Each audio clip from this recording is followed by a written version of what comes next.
ശക്തനായ ഒരു നേതാവ്, ഇതുമാതിരി ഒരു നേതാവിനെ ഇനി കാണാൻ കഴിയില്ല. നരേന്ദ്രമോദി എന്നൊരു രണ്ടാം ജന്മം ഉണ്ടെങ്കിലും കൂടിയിട്ട് അത് സംഘത്തിൽ നിന്ന് കൂടെ വരുന്ന ഒരു വ്യക്തി തന്നെ ആയിരിക്കും.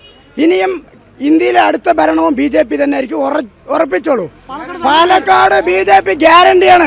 മോദിജിയെ കണ്ടതിൽ അത്ര ആവേശം പറഞ്ഞാൽ പോരാ. കാരണം മോദിജി എൻ്റെ ഒരു സ്വപ്നമാണ് അദ്ദേഹത്തെ കാണുന്നത്. അത് കണ്ടതിൽ എനിക്ക് വളരെ സന്തോഷമുണ്ട്. അദ്ദേഹം വീണ്ടും വീണ്ടും പ്രധാനമന്ത്രിയാകണമെന്ന് ഈ നാട്ടിലെല്ലാ പൗരന്മാരോടും അഭ്യർത്ഥിക്കുകയാണ്. രാജ്യത്തിന് വേണ്ടി ജീവൻ കൊടുക്കാനും തയ്യാറായിട്ടുള്ളൊരു പ്രധാനമന്ത്രിയാണ്. കറപ്ഷനില്ല, അഴിമതിയില്ല. രാജ്യത്തിന് വേണ്ടി വികസനം കൊണ്ട് പെരുമഴയാണ് മോദിജി. നമുക്ക് ചന്ദ്രയാൻ റോക്കറ്റ് അയച്ചതും ചന്ദ്രയാൻ വിജയിപ്പിച്ചതും ഇനി മനുഷ്യനെ കയറ്റയക്കാൻ പോകുന്നു. ഇത് മോദിജി അല്ലാതെ ആരെ കൊണ്ടാ സാധിക്കുക? അത് പറഞ്ഞറിയിക്കാൻ പറ്റില്ല. അങ്ങനത്തെ ഒരു അനുഭവമായിരുന്നു നമുക്ക്. നമ്മൾ ആദ്യമായിട്ട് കാണുകയല്ലേ. പ്രത്യേകിച്ച് നമ്മൾ ഫാനാണ് മോദി.